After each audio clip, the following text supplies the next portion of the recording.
well, sitting at the same. So excited to see how this one fares. Obviously, having Wako and Lucian again is going to be quite nice to see. Traditionally is probably the best Lucian player we have in the region, and so we've already seen some great Lucian gameplay out of our other team's AD carries, and now it's his turn to show us what he's made of. Minji there on your screen, of course. Back on the Azir. Yeah, it's a pretty standout performances on the Azir last split. I remember quite a few Shurima Shuffle Emperor divides that were fairly crazy. How are we feeling about the drafts then overall? Would you say one side came out on top, or do you think it's all pretty even? I actually think this one seems fairly even to me. I mean, a lot of the question mark, I think, is around this Gragas versus Cassandre matchup, but this shouldn't really favor one side either way. But if this Cassandre is able to just cruise through lane and get to his item power spikes, it can become quite hard for Lucian to deal with. Obviously, we'll be able to stay fairly safe away from the Cassandre, but it'll take a long time to get through him, and then it becomes Minji's job. And I think out of all the lanes here, Minji's probably got the hardest one to try and get through. Yeah. Of course, Rel doesn't have the easiest access to an Azir, but just the poke that comes through from Pretender on this Comet Orianna can be quite problematic. Yesterday's matchup between Nuli and Criscata. Criscata actually piloted the matchup better than I think I've ever seen an Azir pilot it, so if Minji's able to do the same, then maybe that just means J-Team have the better comp, but yeah.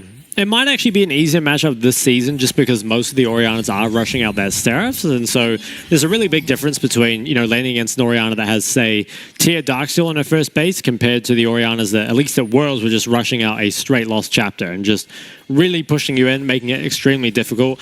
I think Azir here, he pretty much just needs to get to level 6 and then should have enough threat with Kongwei's Nocturne as well to kind of mean that Pretender shouldn't feel confident pushing up anymore. For sure. I think the fleet footwork also helps a little bit. Yeah, that's It means true. that every now and then you're able to dodge one of those balls that perhaps in the past you weren't able to, as well as slight amounts of heals back, and trades going on down bot. Kaiwing taking quite a lot of damage. Very good start to the lane there for the side of J-Team.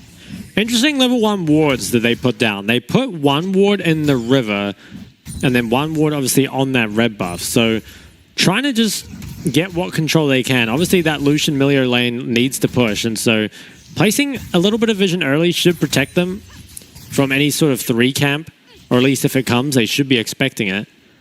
Sure. They definitely know Rel is down here, but yeah, are they going to play respectful to it? Because yesterday at least, a lot of people didn't, and they don't even have a ward, let alone the ward that finds the jungler too late. I think there is a pretty good chance that Gemini looks for something here, especially if he knows that both wards have already been used. Because obviously one ward would have been used in the lane. And here it comes. This is what is, you know, red side bot lane has really been struggling with. It's just too hard. Yeah, he can even come completely behind. Yeah. Oh, Kaiwing will land the hook there onto Enso. Does get the kick off, but it's not before he's stunned up. He's knocked up. He's airborne. It's going to be first blood. Gemini taking it. It's gone down, and it feels like you almost have to save a ward for that dot bush in the river as the red side bot lane, but it's kind of unfortunate because, as Minji takes a lot of damage in the mid lane, it's kind of unfortunate because a lot of the time as the double range bot, you want to use at least one of your wards on the bush to maintain control or even start the sweeper. So you're not always going to have that warded, but we've seen this time and time again, the bot lane's falling behind, and Minji might have to flash away. He does flash away. Won't get stunned up, but that is going to be minions falling to the wayside. Flash lost. Let's get a replay of it again. So I believe Waka was the one who placed his ward in the river, and then Enso had warded the lane. They just had nothing left with that gang setup from Nautilus. We're unable to survive. Now, I will say it's not the worst death in the world. You know, the kill did go over to Rel, and I think Lucian Milio scales pretty well still. Oh, but actually a regank onto bot. Round 2, nice kick, will stop the knockout, but it does look like Enso will be going down. Hook does connect. Wako does have flash available. Relentless Pursuit as well. Gets away, doesn't have to lose sums, but it's going to be another kill going over, and this time to Aphelios. At this time, to Aphelios is the key. I mean, and we've seen what happens before when he gets ahead, and so now down 0-2. Fortunately, Wako hasn't fallen or lost any of his sums, so he should be able to keep up reasonably well in terms of CS, as we'll get a replay on the gang. So initially, just a lot of flashes burned in order to get this kill onto Enso. I would like to see a replay of the second one, because he hadn't gone to topside. You know, he still only got the 3 camps. And I'm starting to notice a bit of a trend here with this Lucian Emilio lane. I don't know if you've noticed it too, but every time the Lucian Milio has been on red side, the start of the lane has been absolutely atrocious for them. I think it is just really difficult, Yeah. right? As a double range bot lane, you really do need to push, but doing that on red side is so much more difficult. You almost need to get more help from your jungler, but the problem is, right, as a double range bot, you don't want to leash, which means your jungler will not be on your side of the map until at least after, 245 or something. So you've got to get through that period by yourself, and I think it's possible. I think just teams haven't really worked out the best way to do it yet, and this is something that is a lot harder to execute than it is to be punished for, right? That's just always kind of the case with the double range lanes, is you have to play it really well, and if you do, there actually isn't much your opponents can do about it. But definitely many points of failure, as we've seen time and time again. Gemini starting up these Void Grubs, should be able to get them. He's got a lot of lane pressure coming out of mid. It is going to be that tier for Pretenders, so I imagine that despite the early lead, Minji should be able to stabilize the CS pretty well. And Rel, of course, takes Void Grubs, I think the fastest out of any champion in the game, by nature of Q just immediately eliminating the shield. Ooh, okay, was dodged out there by the E. Pretty important, actually, because that costs a lot of mana for Pretender. He's doing well, though. He has himself, obviously, a sizable lead. Also is making use of that new rune. Can't remember what it's called. Skill point level 9. Yeah, that's I believe it's the name. Okay, on the other side, though, Kongwei is up a lot of jungle tempo, and he's going to try to use it to start up this dragon. But is it actually there? There is no Orianna ult. But mid-priority does favor Frank, and that's going to be enough to maybe force J-Team out of the river. I think J-Team have to give this one up. Yeah, for sure. You're not winning skirmishes at this stage of the game when your support's Milio and theirs is the Nautilus. You're also down in Ignite, obviously having the heal instead. This is very problematic, though, of course. It is now a 1k gold lead this early on, and your Lucian Milio lane is suffering quite a lot. He's looking for the Hex Flash. Isn't going to be able to land anything, as Wako will jump away from that. Is going to be safe for now, and Enzo's got his flash coming up soon in a moment, so any more reganks onto bot side might be out of the question, although Gemini, he's in that bot river, so he's at least going to control the vision. Maybe he can force something to happen depending on the mid-prior. Pretender does have it, so maybe there's a way to 4-man bot?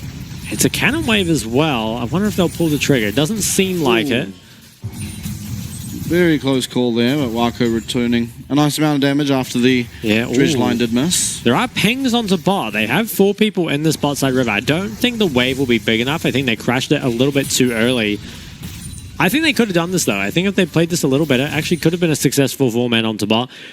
Looks like, though, Pretender's window will close, and he's just going to head back mid. Gemini, he has spent a lot of time in this bot lane, and he's going to spend some more. Perhaps they'll just recall together. Yeah, I think J-Team probably learned their lesson so far, at least in the bot side. A couple of early deaths to the jungler. I don't think they're going to be wanting to push past halfway, which is really unfortunate when you are the Lucian, of course. You really want to be trading as much as possible, proccing your first strike, getting your items on as quickly as you can, but it's going to constantly be behind M&M, at least for the time being, unless something changes drastically. Pretender, though, of course, keeping mid pressure up. Every lane really just naturally winning. Kongwei the only one that's found himself with any form of advantage, and even then, it's not going to mean a whole lot until pretty much the experimental Hexblade even is online. For sure. Something else interesting, obviously Waku, he did opt into that D-Blade start and then hasn't opted into a Dirk either. So perhaps could have just been that, once he fell behind, felt like there was no need for it. Oh, actually. Coming in, it's going to be the Paranoia. The flash is still down. Yeah, his flash down. It's nice usage there of the Calibrum to be able to get himself up as much health as possible. Does get himself away. Only going to cost Ignite as well as heal there. And there's big tempo loss. I mean, Wako now has some time to himself in this lane, but Kongwei without that ult certainly is a whole lot weaker of a champion as the Nocturne. For sure, and I think getting a kill or a successful play with your first Nocturne ult oftentimes does dictate the game. It's a champion that snowballs very, very hard. They did manage to get a heal, but as actually Wako, he's got both of his sums, but he could be in trouble. It's going to flash away, but in comes the Magnet Storm, and it's going to be a lot of damage coming through. Ophelia's looking to pick it up. It will be another kill over to M&M as Kaiwin gets away with a slither of HP. Kongwei turning up, but certainly isn't going to want to go look for this 3v1. And now 2 kills on the Aphelios very early on. Certainly a strong champion on the patch. He is getting stronger and stronger. And this Lucian, I mean, it is still going to scale, but you do worry a little bit for him now. So we'll take a look at this. Enso, his recall had just finished, but Gemini, despite being spotted out on the ward, Wako is just too far up, doesn't have anyone around him. And the flash committed from Gemini ends up sealing Wako's fate, gets both his sums and gets the kill on to exactly who you want it. So really not looking good for J-Team's early game here. That's right. Eminem has opted for the Stormraiser, so crypt-based build obviously still is very, very strong. Gives him a little bit of safety as well, being that the movement speed can be very useful, especially against the likes of the Nocturne. Yeah. If he can make you a lot harder to kill.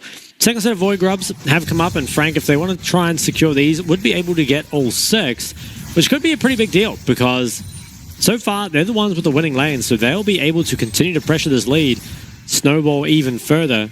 And it looks like these should all be picked up. I don't think I'm going to see Kongwei enter the river at all here. And they've actually swapped their Aphelios up to topside. So I wonder if this is just a proactive lane swap to immediately hit the tower. It seems like not. Looks like they just lane swapped to secure the grubs, and now they're actually going to lane swap back into bot lanes. That's very interesting. That tells you that Frank at least think that the Void Grubs are extremely valuable and worth going for that, temporary lane swap, which does normally cost you a wave. So falling maybe actually onto bot side. I don't think they're aware that they're about to be met by another 2 members of Frank. Kaiwing certainly playing well, knowing that he could be in danger. Now finding out that ward, should be privy to the idea there's a Nocturne around, as well as you can see that dark passage, I believe, in the fog. We'll definitely know now.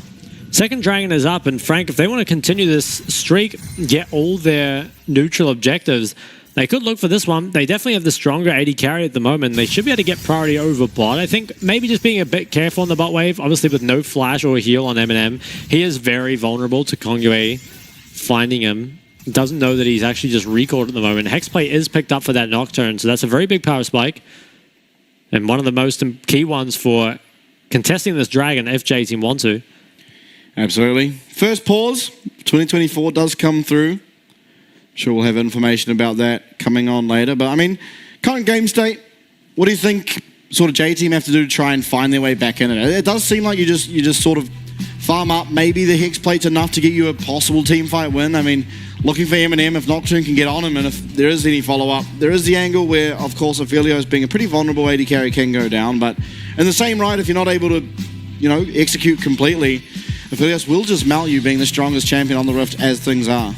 Yeah, I think currently the teams are still close enough that most likely it will be down to execution. I think a lot of this game, especially for J-Team, could just come down to, is there a way to really get Wako into the game? Because I don't think he's out of it by any means, but Wako, the reason he was so good at this Lucian is because he was pretty fearless, honestly. He would get ahead early, and then he would just be happy to dash into pretty much anyone and kill them. Now, I will say that Wako in general had some hiccups in the laning phase in the past, yes, and would carry despite it, right? Oftentimes did start the game 0-1, whether it was because of him or his support, but then managed to turn it back around. So I'm not too worried about J-Team yet, despite being down a little bit of gold. I think they still have the comp, and importantly, I think they've been in this spot before and should know how to dig their way out of it. That being said, Frank should feel pretty good, right? A 2-0 Aphelios with not a whole lot of threat onto him at the moment.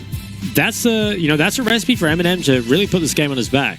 Yeah, and while we've talked about Wako a lot, and obviously bringing it over to Eminem as you did, he's a very, very skilled AD carry in his own right, and oftentimes when he does get ahead, he's a very capable player of just getting them across the line. And so I think if you are Frank, if you are a fan of Frank, you should be very happy with how things are. But as a J-Team fan, they're not out of it yet. Wako certainly can find his footing in this game. It can be very, very positive for his team. Does have a Stormraiser ahead of this Dragon, of course, being started up by Frank, but quickly allowing it to lose its patience and reset. Yeah, not sure they want to start this, just because it can be very easy for J-Team to split the fight in half with the Nocturne ult. They might just be fine to leave it for now and just farm up some more. Because you do kind of have isolated winning lanes at the moment, so it's not too bad if you just continue the laning phase. That being said, if they could get some deep vision and spot Kongwei out, it would make, especially Pretender's life, a lot easier. They take away all the pinks. No vision has actually been dropped, though. Just no wards available. There's still one ward in the river, and Kaiwing has a sweeper. Yeah, one crucially in that dragon pit. See if Kaiwing's able to locate everything. He uses sweeper, does find one ward that is in the bot side river, but is not going to spot out anything near dragon. And because there is vision there, J-Team should be privy to the idea that Gemini's nearby. Bot wave will crash and Tri-Bush being explored. But again, the vision around dragon means that J-Team should be fairly safe, at least for the time being. Minji hitting level 11 now, gets that upgrade on the Empress Divide. Also gets a nice chunk there on Pretender as Gemini looks for Kongyue on the top side. There is TP up for both top laners, so if this does turn into a big fight, you could see them TPing in. Jang, though, is already hitting that top tower. First TP comes in, it is immediately matched. This will be a 5v5 at the second Drake. Paranoia comes through. It's 5v5. Everyone is down here. Both top laners committing that teleport. Wako keeping this dragon alive and active as it almost resets but doesn't quite. Kongyue's near enough. That could just be a smite fight. It does go down as Gemini who picks it up as Jiang is looking for an angle in. Culling was expended and a lot of abilities used. In comes the Graviton. It's a three-man route, but only Hanabi was in range and he's able to get that body slam to safety. It is just going to be this dragon going down. A couple of ultimates, but ultimately big win for Frank. Yep. Fairly clean, all things considered. They managed to get that without giving too much over. Unfortunate that they couldn't manage to snowball the fight any. You would, I think, want to try and force something now, especially when Azir still doesn't have that Nash's. Is pretty weak without it. Especially if you don't have a, a keystone like the Conqueror or the Lethal Tempo to give you a bit more skirmishing power. At the same time, J-Team, maybe they're just happy that they did manage to force that Cassante away from top, and both TPs used means the game should slow down a little bit. Even if you have given over 2 drags, it's not the end of the world, and you can claw back into it. But I am liking Frank's position here, and I think they're also playing it out pretty calm, which is good to see. Gemini, he was the dragon guy before. He was. He CFO really liked with the dragon team, yeah. Absolutely on cooldown. And this game, they've been pretty fast too. That was the second dragon, I believe, taken at 14 minutes, which is still pretty early. For sure. A little lower than the CFO pace of last year, but certainly nothing to sneeze at, as you'd say. And so I think they're on pace for a pretty quick soul. I didn't actually catch what soul the map was changing into, but certainly they're happy with anything at this point. I think all of them can get bonuses pretty much on any of the dragon souls. Of course, Hextech soul being the big standout in general. Although we did see a team lose with Hextech Soul yesterday. That's true. So Soul does not mean a win. Just a large buffer to help you. I believe the last pause was due to a mic issue, so likely something similar this time.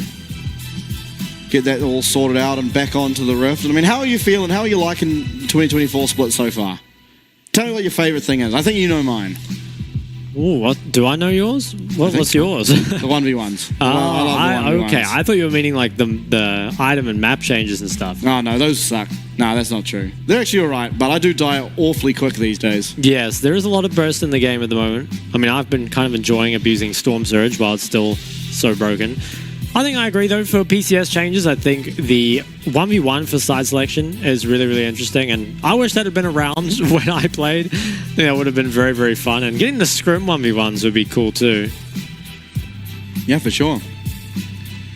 I mean, do you, by the way, but with the whole new items, basically the trade-off was you've lost a bit of ability haste, or quite a lot, I guess, and now you've gained a lot of burst. Do you ever think that because there was so much ability haste for so long, people started getting better at using their abilities, just landing abilities more often and whatnot, that now that the ability haste is gone, people are more likely to land their abilities anyway? Oh, and so maybe. now, because the ability haste is gone, it means a little bit less than it possibly did before? Maybe. I was actually thinking it might be the other way around, where people have gotten so used to just being able to throw out their abilities without really thinking about them that... Yeah.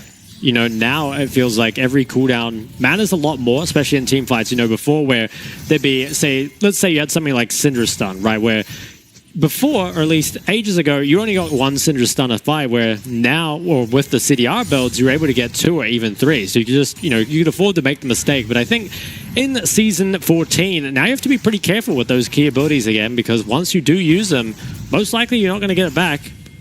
Does take pretty long. Although a man who does have some CDR behind him already is Hanabi. He rushed the tier into Cosmic Drive.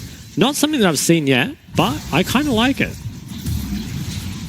yeah, I think it can be good for, especially the team fights, follow up on to the likes of Eminem and whatnot. I don't think it's going to do a whole lot for him up against the isolated 1v1 in this Cassante. I think Cassante should feel pretty good with the state of items, at least in his isolated lane. This will be Frank picking up the Herald, and so far this means that they have picked up every available neutral objective, which is pretty big, right? They're 3 kills to 0, they've gotten every objective they can, and that's pretty difficult normally on blue side, because if you're on blue side, typically you're going to give over at least one winning lane to the enemy team, and that just means that naturally some side of the map is going to have difficulty contesting those early objectives. But this Gragas, you'd have to say, is more of a scaling counter pick and more of a team comp counter pick, if anything. You're never really going to bully out Cassante in the 1v1, and just with the rest of the map in the state that it is, Gemini's just been able to pick up pretty much everything he wants. It is worth noting that despite top lane being fairly even, the Void Grubs, at least the second one, was decided more by the bot lane move, right? Like the winning bot lane from Frank was able to rotate up and didn't really end up losing anything for it. Absolutely. We see back to pretty much just normal laning. Obviously swapping out Minji going bot and bot lane going mid now. And again, I think this favors Frank. Wako not really strong enough to be winning the contests in mid. And if you are the Lucian, that feels pretty terrible. Yeah. 2 minutes on the next drag. Minji is going to be forced to give up this bot prio as Gemini does show his face down here. Now, Pretender has to be pretty careful on side lanes, and it is very, very important that Frank's bot lane is the one that's winning, because, as you can see, this Aphelios and Nautilus being able to lean into the river lends safety to Pretender. As an immobile mage, playing the side lane up against Azir Nocturne is extremely risky, and even now could be in a bit of trouble.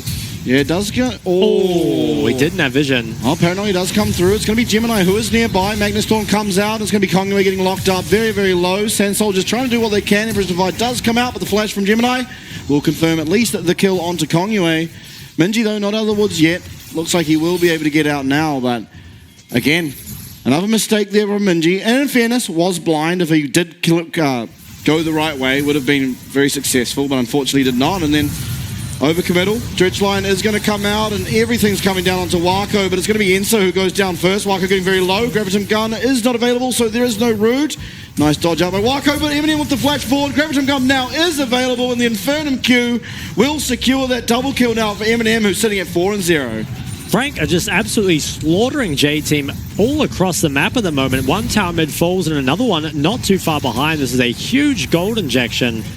An absolutely massive pickup ahead of third Dragon as well, because with these towers down, it's so easy to contest. You see Minji, he thought he had the prediction, or not prediction, but he thought he had the follow there.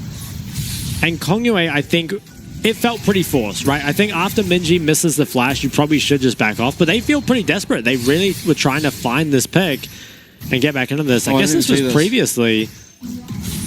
Oh, he was taken so low. And then gets solo kill. Yeah, that's unfortunate. Oh, God. Yeah. Rough game for Minji. Back-to-back mistakes there. That feels terrible. Seraph's only just being upgraded to for Pretender. Yeah. Okay, well, third Dragon is already spawning, and I feel like if you're J-Team, what is your way back into this?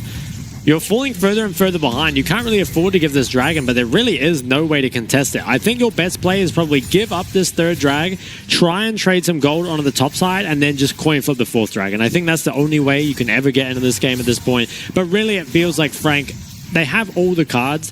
They shouldn't be able to lose. We'll see, though.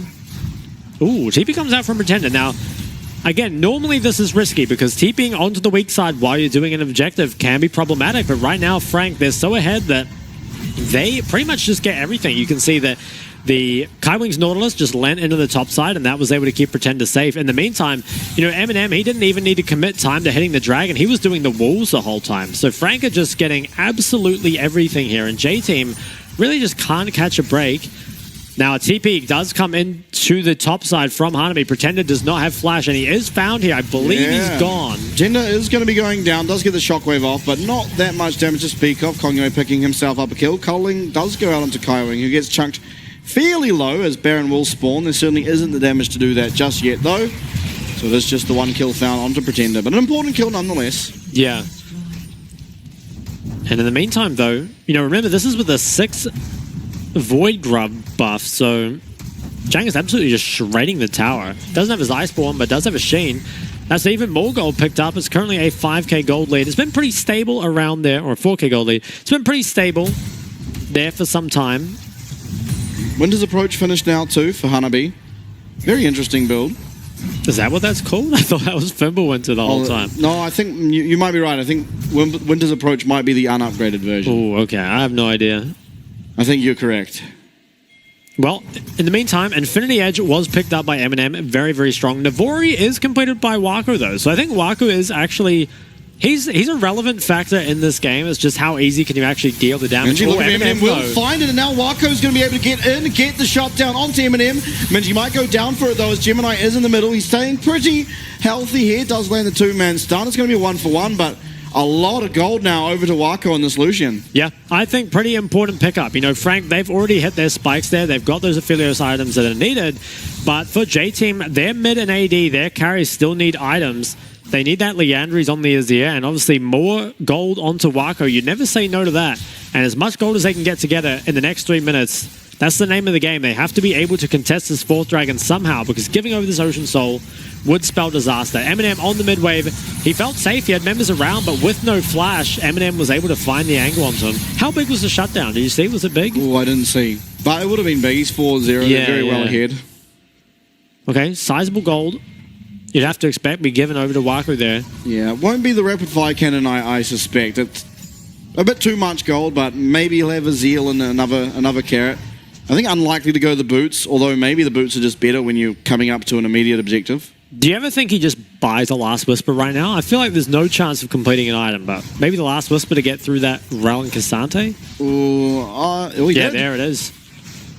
Big brain shark. That's right. So you about Shark? He plays Lucian mid. He does. All right, 2 minutes now on the Ocean Drake. It is Frank who have all the control over the mid wave currently, and that's going to make it very hard for... Oh my god, the global blue buff. Surprising me every time. It's very hard though. Well, Hanabi might have found an angle. It's going to be Eminem. He's do get paranoid up and going to get fed away. Nice ult there coming out of the Gragas. Bad ult coming out there of Pretender. Wako trying to find the damage, not really doing all that much, despite the Last Whisper as Gemini flashes forward. Not going to be able to connect with the stun. Wako does narrowly avoid that, but a lot of very important cooldowns down now ahead of this dragon. Still 90 seconds, and I believe Nocturne ult will be back up in time, and Gragas ult certainly will be, but we saw there, full committal, and not a whole lot of damage coming out. Yeah, I think that was a window that J-Team maybe could have got something done. Eminem's flash wasn't quite up at the start of that fight. Yeah. And I wonder if the Gragas ult actually pushed him to safety, because I think it moved him away from Minji's Azir. Like, Minji didn't ult, but I think he didn't do it because the Gragas ult actually saved Eminem. So I'd love to get a replay of that fight. Not sure we will.